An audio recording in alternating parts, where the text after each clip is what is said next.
Aujourd'hui, on parle de la correction du marché des cartes Pokémon qui viennent de dropper d'environ 20%. On vous montre quelques exemples et puis on vous parle de qu'est-ce qui aurait pu causer ça.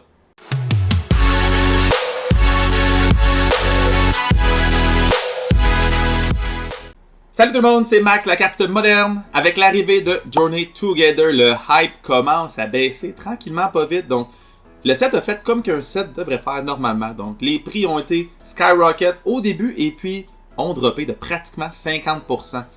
Et puis le hype commence à fade. C'est-tu parce que le set n'était pas tant désiré? Est-ce que c'est parce que le prix était trop cher? Est-ce que c'était peut-être parce que ceux qui achetaient avant, c'était pas des bons collectionneurs? Ben, je pense que c'est pour ça. Un mélange de tout ça. Puis aussi avec la peur que le petit bonhomme orange est en train de créer présentement, avec toutes ces incertitudes, ces changements de décision, bref, je suis plus capable de suivre qu'est-ce qui se passe pour vrai. Mais tout ça fait en sorte que le marché est en train de dropper un petit peu présentement.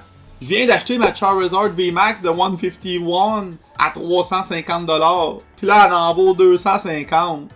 Je viens de perdre 100$. Et non, mon chum, t'as pas rien perdu, t'as encore ta Charizard. Et comme tout bon investisseur à la bourse, je vais vous dire que vous ne pouvez pas perdre d'argent si vous ne vendez rien. Donc, vous avez toujours les mêmes actifs, vous avez toujours les mêmes cartes.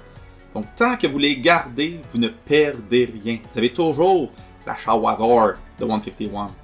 Fait que là, ce qui se passe présentement, c'est qu'il y a plein de monde qui sont arrivés dans le hobby en achetant du Prismatic Evolution, puis en flippant du Prismatic Evolution. Puis c'était facile de faire de l'argent, là. Je veux dire, tout le monde voulait l'acheter. Tu peux acheter ta Elite Trainer Box à 80$ puis la revendre 200$ pratiquement. Puis Crime, ça se vendait. Cave de même.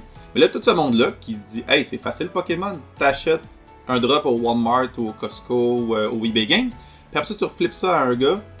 C'est easy faire de l'argent avec Pokémon. Ben là, vous venez de frapper votre premier mur, mes amis. Vous faisiez votre premier mur, c'est la réalité du Pokémon. Donc quand le hype s'en va, les gens n'achètent moins. Quand le marché est incertain, les gens achètent moins. Donc c'est juste ça, c'est de l'offre et la demande. Tout simple, pur et dur. Pour moi qui collectionne, c'est une opportunité d'acheter des cartes que je voulais encore moins cher que j'étais prêt à payer. Pour moi, c'est une très très belle opportunité. Et puis, je ne peux pas perdre d'argent si je ne vends pas mes cartes à perte. Donc, il y a des cartes que j'ai achetées. J'ai acheté une Charizard de 151 à 325$. Ben, je vais juste pas la vendre tout de suite. C'est tout. Elle est dans mon binder. Elle va dormir là. Elle est au confort dans sa sleeve. Puis là où est-ce que les gens vont vendre rapidement, là, pour vrai, je vous le jure par expérience, là, c'est des gens qui n'avaient pas vraiment l'argent au début, qui ont vu que c'était une bonne façon de flipper. Puis ce qui se passe, c'est que là, ils sont rendus avec plein d'inventaires et aucunement capables de les vendre. Fait qu'ils ont décidé d'assumer la perte et de vendre un peu moins cher. C'est tout le temps de même dans Pokémon pour vrai. Fait que là, ce qui va se passer, c'est que les gens vont vendre à perte. C'est des collectionneurs comme moi qui vont acheter au bon prix. Et puis les bons collectionneurs vont rester simplement. Jusqu'à temps que Destined Rival arrive. Puis que là, il y a des flippers qui recommencent. Puis je suis pas là pour juger personne pour vrai. Je pense juste que si vous rentrez dans ce hobby-là, il faut vraiment que ce soit pour les bonnes raisons. Puis j'espère que vous êtes passionné et que vous aimez collectionner comme moi. Sinon, pour vrai, tu fais une erreur, t'assumes. Hey, tu brush it off puis tu move on. C'est tout. Cela dit, on va regarder ensemble une coupe de cartes qui ont perdu de la valeur. Donc j'ai une dizaine de cartes que j'ai sorties. Et puis croyez-moi ou non, mais il y a quand même du stock qui prend de la valeur dans tout ce marché-là. Donc, de 1, du stock Seal, ça perd pas énormément de valeur. Puis de 2, il y a des cartes qui sont un peu hype parce qu'ils ont annoncé qu'il y avoir des mégas. Donc, les méga Pokémon ont pris énormément de valeur depuis cette annonce-là. Et puis encore là, c'est le hype qui build up ces valeurs-là. Bon, fait, messieurs dames, on commence avec la Obsession de Journey Together. Donc, la Obsession qui est une des Chase Cards, une Secret Illustration Rare. C'est une de mes Chase Cards à moi quand elle a commencé. Elle était 180$ US. Ça va être une carte à 250$. Regarde, je vais essayer de la pull. Si je la pull pas, je vais l'acheter. Ben, messieurs dames, après l'ouverture, là, donc on est. Ça fait 2-3 semaines que c'est sorti, le Journey Together. Ben, on est rendu à 66$ US pour cette carte-là. Donc 100$ canadiens. C'est une drop de 150$ canadiens, là. C'est fou raide. Donc on voit la correction présentement du marché est vraie. Puis elle est censée être de même pour tous les nouveaux sets d'habitude qui arrivent. Donc gros hype au début. Puis après ça, le prix s'ajuste. Fait que c'est bon, c'est rassurant de voir que c'est présent dans Journey Together. Donc il y a un peu d'espoir dans tout ça. Même chose à la Salamence EX qui est ma Chase Card aussi. Donc vous voyez, elle est droppée. Donc elle est rendue à 105$ US au lieu du 250$ US. Donc incroyable, une drop de 56%. Puis la grosse Chase Card, c'est la Lily's Clefairy Je l'ai vu sur le Marketplace Facebook la première semaine à 700$ cette carte-là. Et puis maintenant, tu peux t'en procurer pour 280 environ. Donc pour la top chase card du nouveau set. Donc c'est rassurant. C'est rassurant, un peu d'espoir dans ce marché qui est un peu chaotique présentement. Parlant de chaotique, il y a eu des grosses cartes qui ont... Je sais pas comment l'expliquer, des gros hype un peu controversés. Fait que la Undoor en faisait partie. Elle a monté ici... attends, je suis en lightly played, là, je vais mettre Near Mint. La carte, elle a monté, le maximum qu'elle a été achetée, c'était à 50$ US. 50$ US pour la Undoor. Et puis, maintenant, c'est une carte qui est à du 7,77 US, donc pratiquement 10$. 10$, donc la carte a été longtemps 4$ US, 4$ canadiens, puis maintenant elle est à 10$ canadiens. Donc, vous voyez que le marché est revenu, c'est juste corrigé tout simplement. Donc, c'est pas normal qu'une carte prenne autant de valeur en si peu de temps. Donc, la Undoor, présentement, 10$. L'autre controversée que je voulais parler, c'était la Drowsy de base set. Donc, la Drowsy, écoute, elle a monté à du 100$ US à m'amener. Puis maintenant, on peut la retrouver pour du 31, c'est environ 50$ canadiens, me semble. Donc, un peu plus réaliste pour cette carte-là. Là. Elle est belle, elle est fun. Mais, 150$ US pour cette carte-là, c'est beaucoup trop. 150$ canadiens, excusez. Beaucoup trop. Ensuite, on a la Shawazor. La Shawazor du Scarlet and Violet 151. Donc, la merveilleuse Shawazor qui, elle aussi, est en train de dropper présentement. Donc, on la retrouvait à du 350 US environ. Donc, pratiquement, elle était genre 425 canadiens vraiment longtemps. Puis maintenant, elle a droppé de environ 100$. Vous pouvez la retrouver sur le Facebook Marketplace. Puis tout, elle peut se vendre 275$ des fois. Donc, pensez le temps de l'acheter, cette carte-là. Puis du 151, ça se fait encore imprimer. Là. Il est temps que ça arrête. Là. Pour vrai, là. Il est temps que ça arrête. Ça fait trop longtemps que ce set-là existe.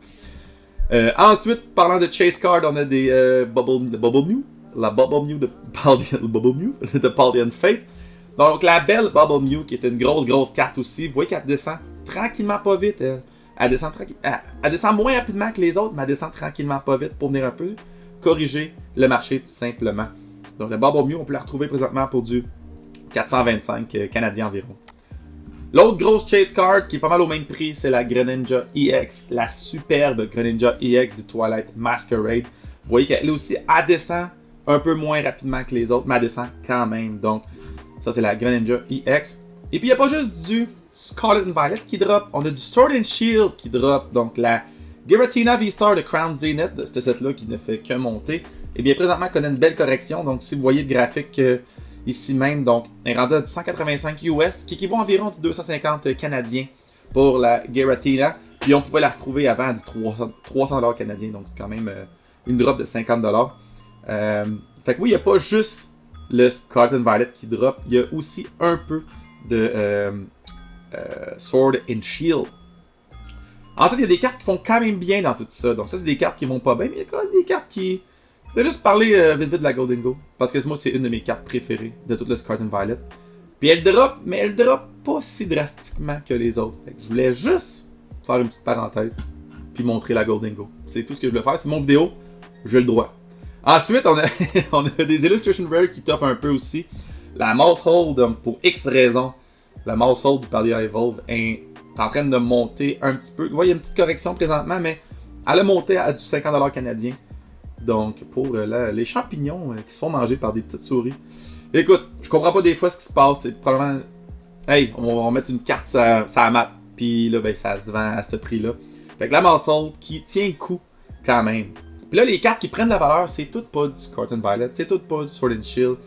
C'est des grosses cartes que ça fait longtemps, là. Donc, c'est la Radiant Collection de Generation. De souvenir, ça, c'était pour le 20e, excusez, de Pokémon. Donc, ça fait pratiquement 10 ans que ces cartes-là existent. Et puis, ils ont connu leur premier boom depuis. Donc, vous voyez, c'est des cartes qu'on trouvait. Moi, je me rappelle, cette carte-là, je l'ai vendue l'année passée. Puis, j'ai pas été capable de la retrouver sur mon eBay. Mais je l'ai vendue 30$ canadiens. 30$ canadiens pour cette carte-là, qui se vend maintenant 114$ US, donc pratiquement 160$. Incroyable, donc les mégas qui font le retour avec le nouveau jeu ANZ. Fait qu'il y a un gros hype avec les mégas, puis le monde achète en grosse quantité. Mais pour qu'une carte prenne 157% d'une shot, mettons, dans 3 mois. Après 10 ans, il faut qu'il y ait un hype qui arrive. Puis le hype qui arrive, ben, c'est le jeu. C'est le jeu qui est le retour des mégas. Fait que c'est tout ce que ça prenait. Même chose pour le Lucario, qui est une promo, elle. La M Lucario, qui, elle, a monté de 174%. Donc, incroyable pour une promo. Mais encore là, c'est une méga avec le retour des mégas. Et puis, dernière méga que j'ai montée, c'est la méga Mewtwo, qui est assez laide, pour être très honnête. Très laide comme Mewtwo. Je sais pas. On dirait que c'est une grosse tête. Ça, en tout cas, je la trouve très laide, mais elle a augmenté de 100%. Fait que ça, c'est pas laid. Ça, c'est pas laid, c'est sûr et certain. Il y a d'autres cartes aussi qui montent. Puis je sais pas c'est quoi le hype derrière tout ça, mais c'est sûr que c'est des excellentes cartes. Une dans les premières full art, vraiment incroyable, c'est la Gardevoir. Gardevoir EX de Steam Siege. Donc cette carte-là, j'étais à du Moderately Played, attends un peu. Ah, il n'y a pas de Nairment, ok, je vais mettre à du Lightly Played, mais vous voyez, cette carte-là a monté de 86%. Puis elle est encore en train de monter à ce jour. C'est une excellente carte avec les bordures en or. Donc, toujours, c'est des vieilles cartes qui prennent la valeur. Donc, arrêtez de faire imprimer. Puis là, c'est l'offre et la demande. Super belle carte. Dans la même lignée, encore plus belle, il y a la Gyarados EX avec la Greninja. Qui est la Shiny en plus Gyarados. Donc, incroyable cette carte-là. Elle est super belle. Puis, augmentée de 70% pour la Gyarados. Donc, c'est pas laid ça non plus. La dernière carte que j'ai à vous montrer, c'est la Alakazam de Fates Collide avec la petite Moonbryon et la Lugia qui est en background. Donc, 3 Pokémon qui sont super aimés, mais ils ont mis la Alakazam en front. Ben, écoute, la Alakazam de Fates Collide, elle a augmenté de 127%. Hop, là, je suis dans du Lightly Played. Si je me mets dans du Near Mint. Allô? Ah, 81. Ben, écoute, vous comprenez le principe. 81%, c'est quand même pas à négliger. Fait que, puis on voit là, dans le graphique, je viens de voir ça live en vous le disant. Là. Il y a une barre ici là, qui dit ah, c'est pas si pire. Ok, fait que tu vois, ils en vendent une, ils en vendent deux. Puis le jour au lendemain, ils vendent 15 cartes. Donc ça veut dire que quelqu'un, ça là, c'est quelqu'un qui a acheté tout le stock. Puis qu'il a probablement décidé de dire hey, on va monter la valeur de cette carte-là. On achète tout le stock. Puis c'est simple de même la manipulation de marché. On se fie à TCG Player pour le prix. Fait que aussitôt qu'il n'y a plus de vente sur TCG Player, n'importe qui peut mettre le prix qu'il veut, puis ça fait en sorte que la valeur de la carte augmente. C'est vraiment super simple manipuler le marché. C'est ça qui est épais un peu. C'est tellement simple manipuler le marché. Si tu fais ça en bourse, tu peux aller en prison. Dans le Pokémon, c'est juste that. Ok, voilà. Merci beaucoup tout le monde d'avoir écouté jusqu'à la fin. Je vous rappelle dans tout ça que Pokémon, c'est un hobby. Hein? Fait que c'est un hobby. Faites ça pour le plaisir. Oui, il y a façon d'investir pour faire de l'argent avec ça, mais de base, il faut que vous ayez du fun. Je vous rappelle aussi, très important de ne jamais s'endetter pour des cartes Pokémon. C'est du carton qui brille. On aime ça, mais c'est du carton qui brille. Fait que endettez-vous jamais. Vous allez avoir la tête tellement plus légère, moins stressant. Et puis, je vous rappelle aussi de toujours me suivre sur les réseaux sociaux. Donc, le Facebook, Instagram et le TikTok. Je mets du contenu pratiquement chaque jour. Suivez-moi aussi sur le YouTube. Donc, le YouTube, s'abonner, cliquez sur la petite cloche pour avoir les notifications.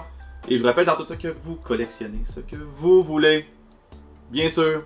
Puis on se dit à la prochaine fois. Ciao la gang!